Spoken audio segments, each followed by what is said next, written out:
Bonjour, c'est Madame Jones, and if you're watching this, well done because you are all ready to revise for your foundation reading French exam. Here are your full set of PPE exam dates for French.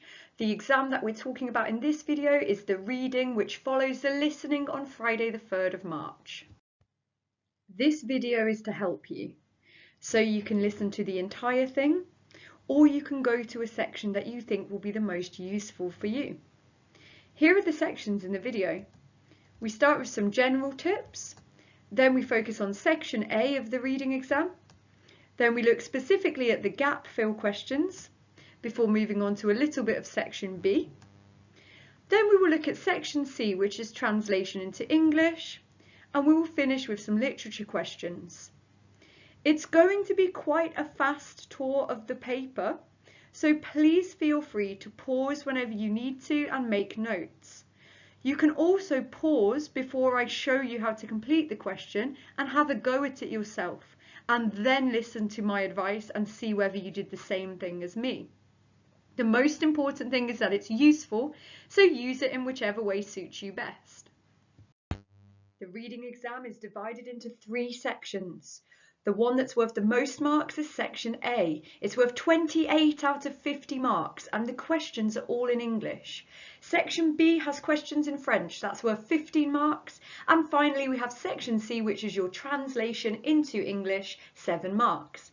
If we take a look at the 2019 grade boundaries, these ones were the harshest that we've ever had. You will see that to get a grade 5, you needed 37 marks at least out of 50. Hopefully it will be a bit more lenient this year, but you never know. So let's aim for 37 marks out of 50 for our grade 5s. When you're completing the reading exam, the overall strategy is to look at the question first, so you know exactly what information you're trying to find. You can then have a look at the main text and scan for keywords. Be careful of tricks. Examiners like to use negatives so that you find a keyword, but it's actually saying that the author doesn't enjoy that particular hobby. They might use this negative, ne followed by que. This one catches a lot of people out because it actually means only. So the sentence will be saying something like, I only enjoy playing basketball, or I only play tennis. So be really careful if you see the combination of ne and que together. I strongly recommend you take a highlighter into the exam and start by highlighting any negatives that are jumping out at you in the text. Do not leave any questions blank. I've told you before many times, a lot of this paper is multiple choice. If you're leaving a question blank, you're throwing away marks. Remember, to get the grade 5, we're aiming to get 37 marks roundabout. So we can't afford to be dropping 3 marks just by not answering a question.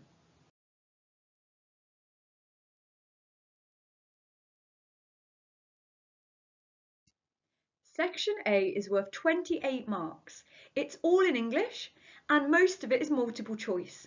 So it's a great place for you to start gathering those marks and getting as close to 37 out of 50 as possible. You can use what we refer to as the Where's Wally technique. When you're completing a Where's Wally puzzle, you know that you're looking for someone dressed in that stripy outfit wearing glasses. You know the answer, but you need to scan for it and you need to find it, and sometimes there's some tricks. It's the same thing in the French exam. If you look at the question first, you will know what type of answer you're scanning for. For example, in this question, we are looking for someone who enjoys cooking. Is it Adèle, Jules, Sarah, or Nora? Instead of reading every single word of this text, I can scan through and look carefully for a word that's to do with cooking or to do with food. If I don't know any of that vocabulary, I could even look for someone who's saying something positive. However, don't just go for the first word that jumps out at you. For example, if I just were to look at this one, j'aime, oh that's positive, if I don't read the rest of the sentence, I won't realise that this sentence is actually about tennis and it's nothing to do with cooking at all. I've got to scan through and find someone that's saying something positive, c'est ma passion, and something to do with food, la cuisine. Let's have a look at another example. This person does not enjoy sport. Remember what I said in the previous slide about looking for negatives. If I scan through this text, I can see a negative here in the second one, and I can see a negative here in the final one. So I've got two options for what this answer could be.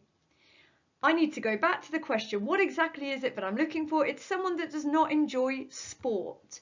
So if I look at this first one, je suis pas sportive. This person is not sporty. So I know that that is going to be the right answer, and I would write Jules in the box. For the final example, we've got somebody who does not like reading. Now, because I used blue to highlight my negatives, it really stands out that it's got to be Noah. Even though I might not know what la lecture is, I can see that that's the only other negative, so that has to be the right answer.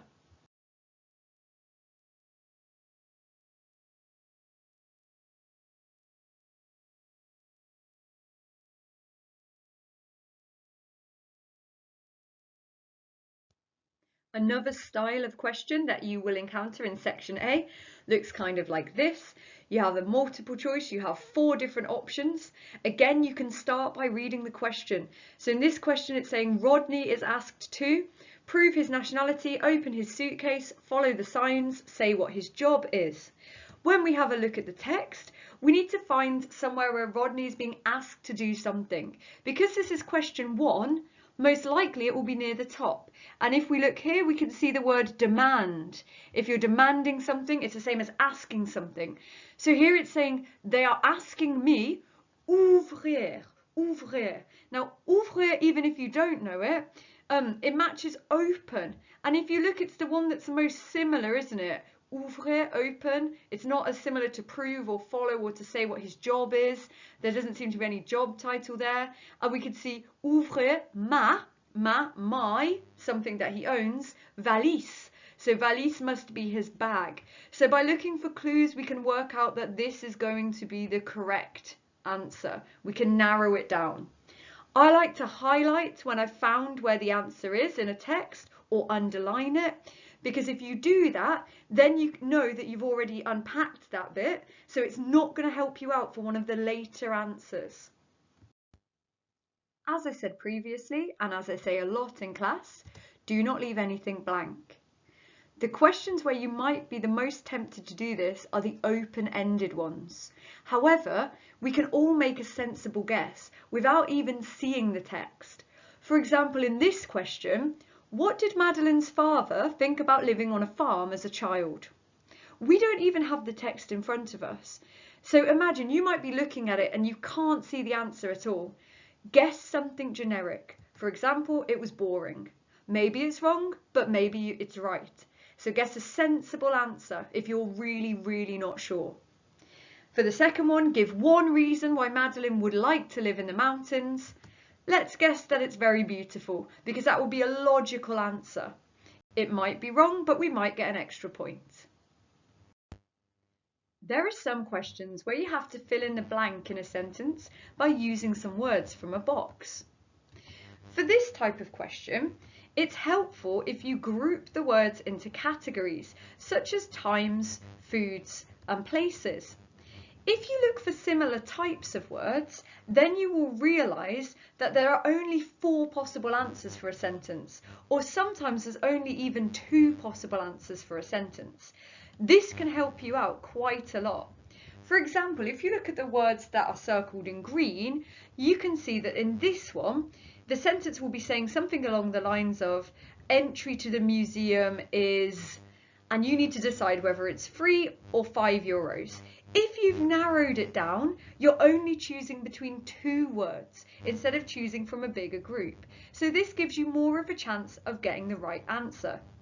If you don't have lots of colours, you can use codes. For example, you can draw a box around some of the words, a circle around some, a wiggly line under others, a dot next to some. But this is a really good way of figuring out what is the right answer to this kind of question.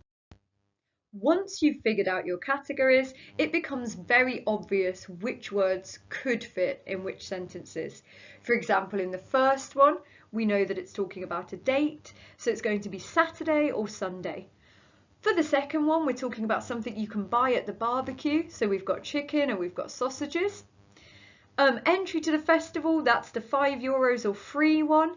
Now look, we're only choosing between two words here, so we've really narrowed it down to 50-50. We've given ourselves a really good chance of getting the right answer, even if we're not 100% sure of what the French bit says in the text.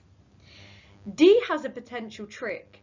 It says there will be a concert in the, so of course it could be afternoon or evening, but it could also be one of the places. It could be the park, it could be the town hall, it could be the castle.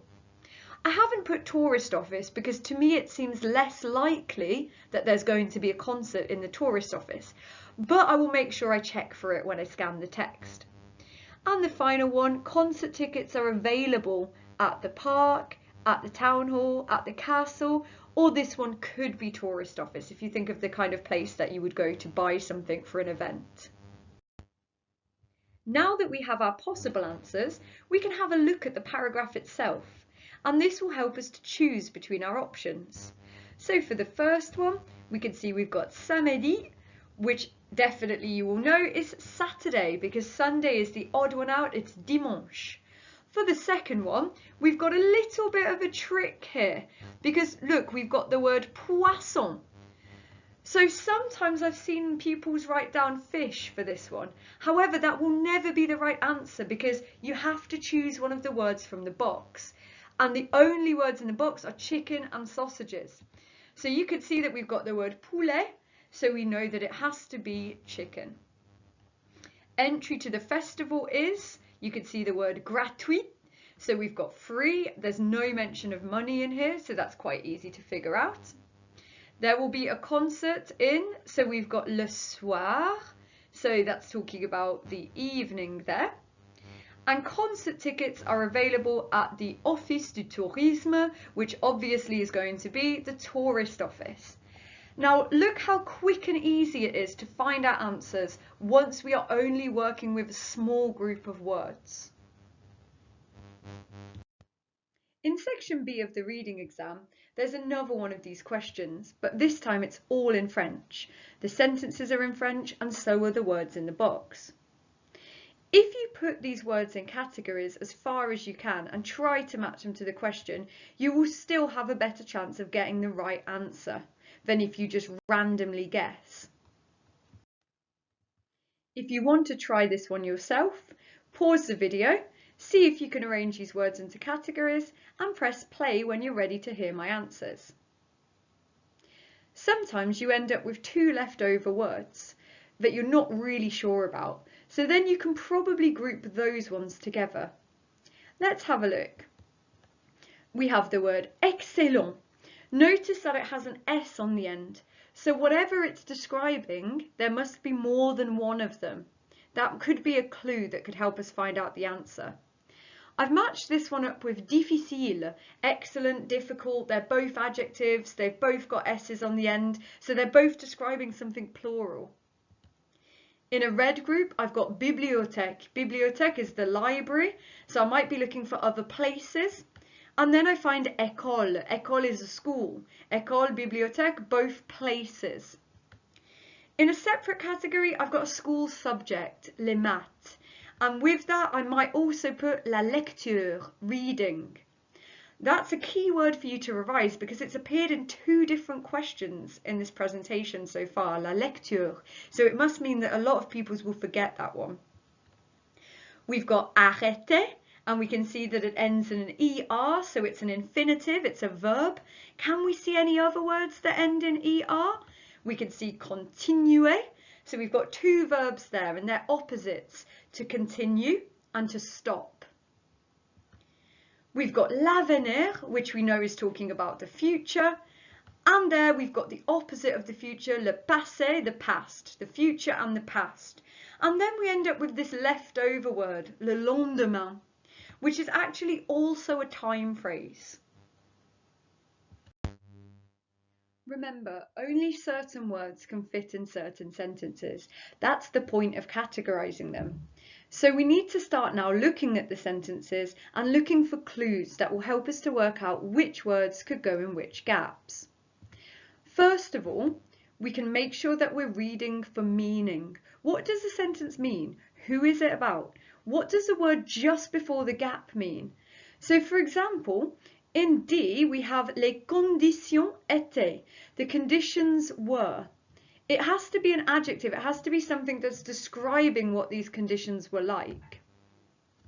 You can also read for grammar. So in B, we can see that we have une with an E on it. So it has to be feminine, the word that comes next, has to be a feminine word. So these are clues that can help us figure out which words can belong in which sentence. In the first sentence, straight away, I can see a negative. And I've brought my highlighter with me into the exam, and I've made sure that I've highlighted that so I don't forget about it later and get caught out. What is this sentence actually saying? Elle ne voulait pas something ses études. She didn't want to. Voulait, voudrait, I would like. She didn't want to blank ses études. She didn't want to something her studies. Now, when I have a look at the different options that I've got, it seems likely that it's going to be continuer, she didn't want to continue her studies, or arrêter, she didn't want to stop her studies. Sometimes you can use things like the example. In the example, it says that after her exams, Marie-Claire went to Senegal. So if she went there after her exams, does she want to continue her studies or not? You can sometimes use clues like that to help you find the answer. For B, we've got an E with an accent, and we know that when we see an E with an accent, it's going to be past tense. So she worked in a, we can also see that it's got to be somewhere feminine because it's got an E on the une. So it could be bibliothèque, she worked in a library, or it could be school. For C, we could see yet another E with an accent. She helped with blank and writing. What's the word that normally matches up with writing? Could be la lecture, reading, but it could also be maths. It could be a trick. She helped with maths and writing. Whenever we've got les conditions étaient, something was, we know that it's going to be describing. So it's going to be something like the conditions were difficult or the conditions were excellent. And that leaves the final one. If we look at our colour codes, we haven't really used the green group yet. So we've got dans blank in something, elle a l'intention de travailler au Sénégal. So we've got l'avenir, we've got le passé, we've got le lendemain. Now there's a clue here, intention. If you intend to do something, does that sound like it's going to be happening in the past or in the future? Now we can compare our sentences with the main text. Remember, we're only trying to find 5 pieces of information in all of that text. So for the first one, she didn't want to continue or she didn't want to stop her studies. Now some pupils, if they're rushing, will straight away see the word stop, and therefore they might be tempted to think that arrêter is the correct answer for the first one. However, if we look at the full sentence, j'ai voulu, I wanted to stop my studies. So if she wanted to stop them, that means that she didn't, remember our negative that we highlighted, that she didn't want to continue them because she wanted to stop them. So that one's a bit of a trick because it's got the same word in the text, but it's actually meaning the opposite. For the second one, where did she work? So we've got the word éducation, les salles de classe, and we know that that is talking about working in a school, okay, working in education. Elle a aidé avec, what did she help with? So here again, if I've got my highlighter, I should have highlighted that here I've got a negative, ni, and ne. If I go back to the start of the sentence, it's saying 50% of people who live in the countryside don't know how to read or write in the place where she's working. So therefore, our answer would be la lecture. She's helping them to learn how to read. How were the conditions? So here we can see the conditions were very difficult, but mais, that's one of those that changes the meaning, the experience was positive. So the conditions were difficult, the experience overall was positive. And then for the last one, we can see future tense. I'm going to return later. I'm going to return to Senegal. So as we predicted, it's l'avenir because it's talking about her intention. Many pupils on the foundation paper think that section B will be really difficult because it's all in French. However, a lot of the questions are easy if you approach them with a match-up method. For example, look at this text. 4 different people talking about jobs. Look at the sentences, statements in French. Instead of panicking and reading every single word in the text, start by looking at the question and match it up to the text. So for example, in A, we can see somebody a travaillé, E with an accent, so past tense. So somebody worked exterior, outdoors. Somebody worked outdoors. When I scan through each person, I can try to see where they were working.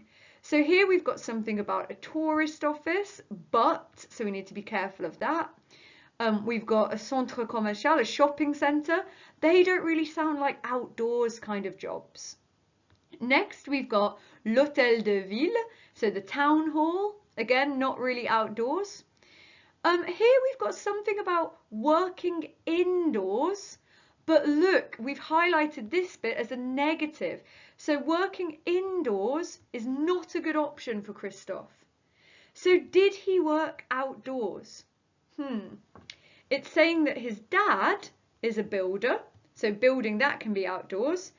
And here we've got in the plain air, in the fresh air. So it seems most likely that Christophe is going to be our answer for A, because it's somebody who's working outdoors. Now see how we actually just looked and matched it up. We didn't panic, we didn't read every single word. We were just on the hunt for something that would match with exterior. Now the second one, imagine I don't know the word for mairie. Imagine I'm not really sure what that means. So what I could do is move on to the next one and come back to that and see what I've got left over. So in the next one, I've got someone who trouvait, someone who found their job fatigant, fatigue, tiring, someone who's got a tiring job. So again, if we're scanning through and we're looking for adjectives, Anouk is saying utile, useful, but again, we're looking for negatives and we see it's not very useful, but that's nothing to do with tiring. The second person thinks that it was génial, they're really excited about their job. Again, nothing to do with tiring. Now, when we get to Christophe, Christophe is working with his dad as a builder. Building, that sounds like quite a tiring job. And here we can see the word mais, but c'était amusant, it was fun. So maybe this word, maybe épuisé, could be a synonym for fatigant. Let's just check in the final one. Do we see anything to do with tiring? We see that they're in a hotel. We see the word exterior, so that was a bit of a trap because they were trying to get you to match that one with A and just match the words up. But it's actually saying, look, je détesterais. I would hate to work outdoors. So that was a bit of a trick. Can we see anything about it being tiring? The receptionist was gentil, was very nice. The work was boring. So again, this answer is once more Christophe. We have a second one where we found Christophe as the answer. So maybe it's unlikely that Christophe will come up again, but we've got to keep an open mind. When we get to D, we've got les collègues, so we're talking about the colleagues of somebody, and they were sympa, they were very nice. Now remember that in Damien's we saw that the receptionist était gentille and le directeur. So the director, the manager and the receptionist, they were really nice. So that one was a very simple one. Damien, the colleagues were very kind or nice. Then we have a look at the final one. N'a pas eu. That's a bit complicated, but it's another negative. So didn't something, premier choix, their first choice. So they didn't get their first choice of a placement. So it's somebody who wanted to do one thing, but ended up doing another thing. So we know Christophe, we've already used him quite a lot. It's probably not going to be him again. And it's just saying that he didn't want to work outside and that his dad gave him a place. So it's not Christophe. Damien, it's saying about the receptionist. It's saying they worked in a hotel. So again, there's nothing in there that's about not getting their first choice. When we look at Beatrice, Beatrice has a negative here.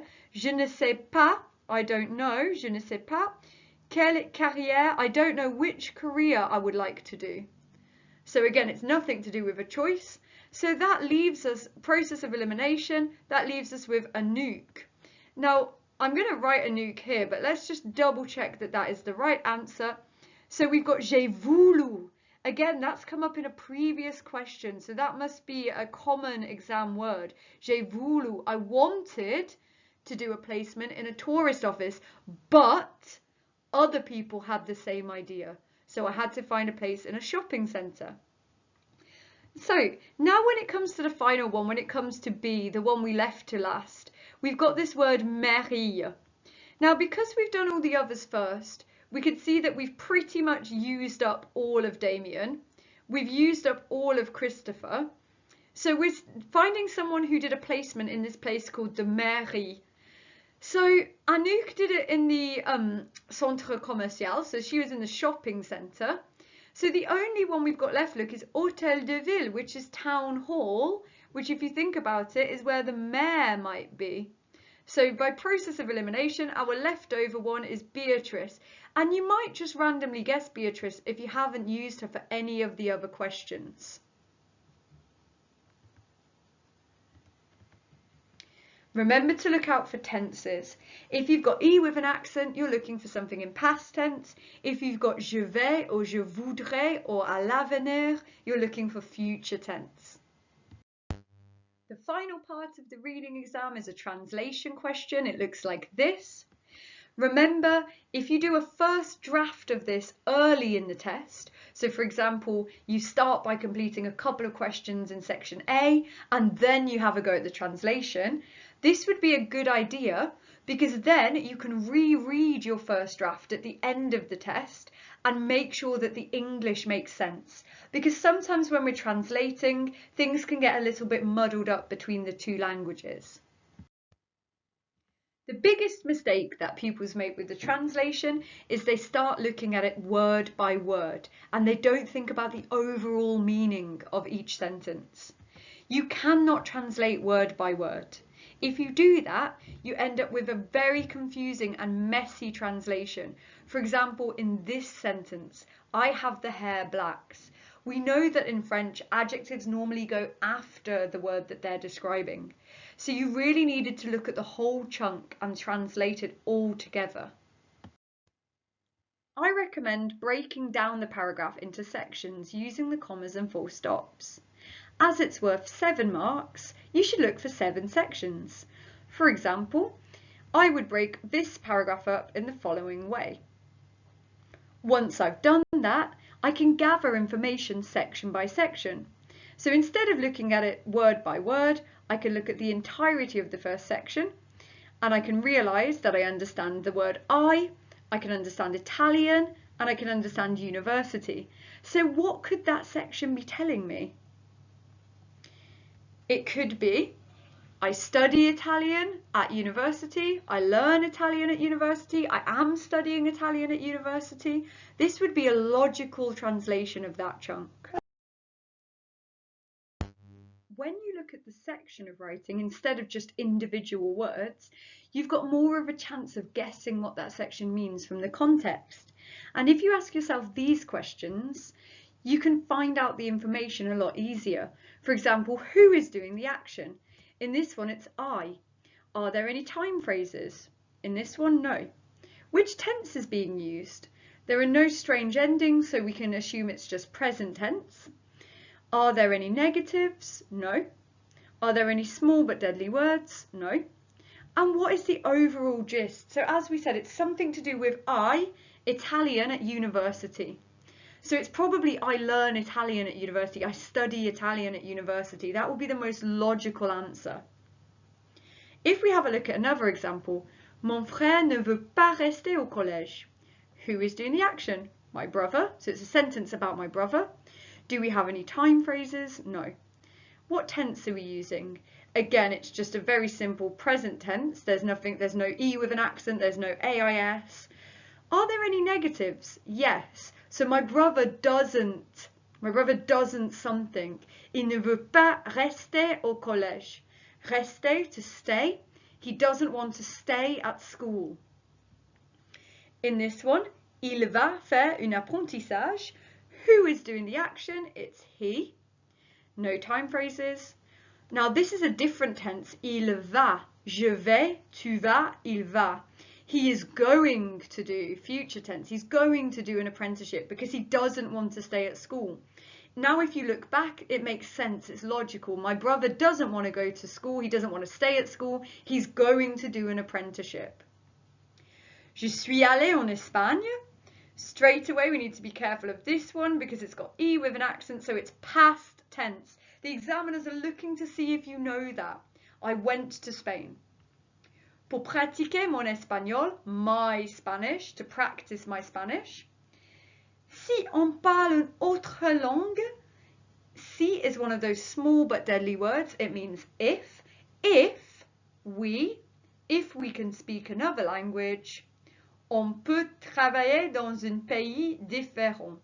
We can work in a different is it going to be money? We can work in a different money. What would make more sense?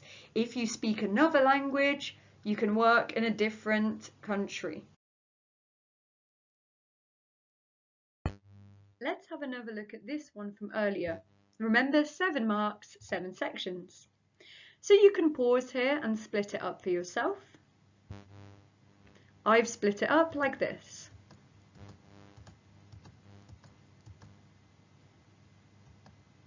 Looking at the keywords in this one, we can see that it's going to be about school. And there's probably going to be something to do with future plans because at the end we've got the word university. Now that you've broken it up, have a look at each section and work out the gist. Remember to prompt yourself with these questions. I'm going to show you each sentence. Remember you can pause and work it out for yourself and then press play and see if you got it right. So sentence 1. And the translation. Sentence 2. The translation. Sentence 3. Sentence 4. Sentence 5. Sentence 6. And sentence 7.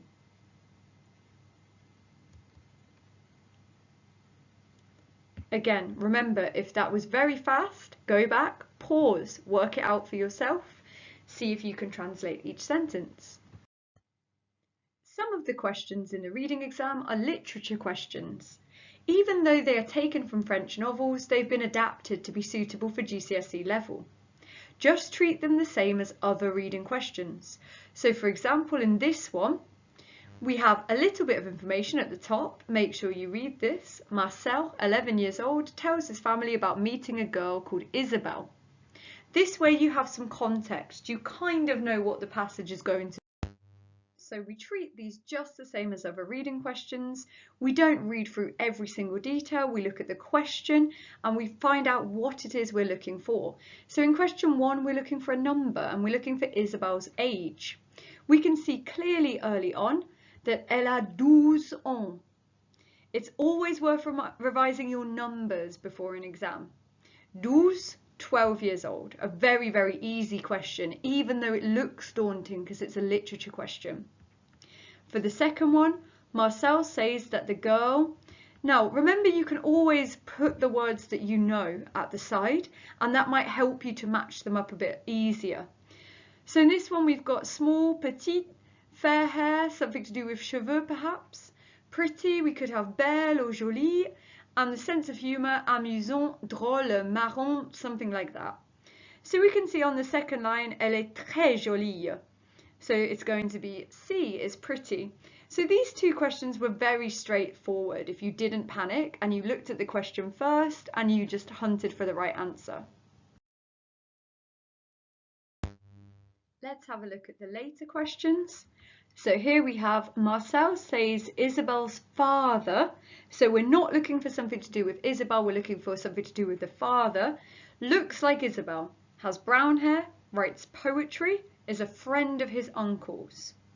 So if I scan through and I'm looking for something to do with her father, I will see here, son père est un poète. Very, very easy to match poet with poetry. If we look at the next question, Marcel saw a piano, which made him think that Isabel's father liked music, Isabel was a musician, Isabel's house was big, Isabel's father was rich. So we scan through, it's probably going to be at the end, and we can see un piano énorme. They saw an enormous piano, donc je pense que son père est très riche. So they think that the dad is very rich. So again, even though this is a literature question and it might look a bit more complicated, just treat it the same as any other question. Look at the question first, scan through, match it up.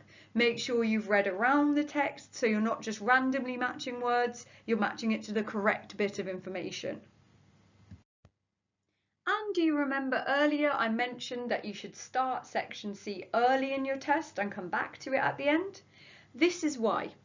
Read my translation.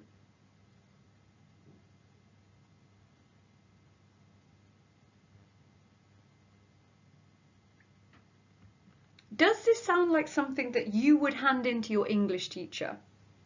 How about phrases such as, my linguistic abilities have allowed me to find a job? Does that sound like something you would say to someone in English? How about this phrase? You can find a vacancy for which we need someone who speaks good French. It doesn't quite sound right. If you read over your translation again at the end of the test, you can try to make it sound more pleasant to read in English, but don't start changing the meaning of any sentences, because that might lose some marks. So for example, instead of my linguistic abilities have allowed me to find a job, I might say my linguistic skills have enabled me to find a job in Switzerland.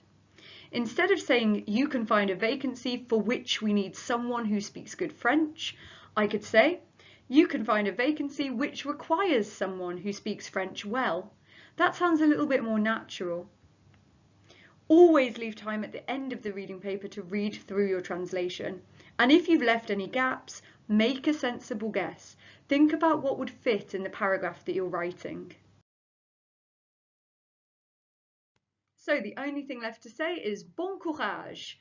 In this exam, you should be able to get a really good mark just by reading the question carefully and taking in that highlighter and highlighting negatives and looking for meaning changes like but or however. Remember that you should do the translation early and then come back to it with fresh eyes. Do not leave any gaps, especially on multiple choice questions, but also on the whole test. If you have a question that you're not very sure about, what I suggest you do is fold the corner of the paper, and then at the end of the exam you can look for any folded corners and just double check that question. I think this one is going to go really well for you. Hopefully you will be able to get around 37 marks or higher, and then you know that you're close to securing a grade 5. Bon courage, well done for listening. If you want to go back over any bits, remember you can pause, you can listen again, or you can email me if there's something that you're still not sure about. Bon courage et au revoir!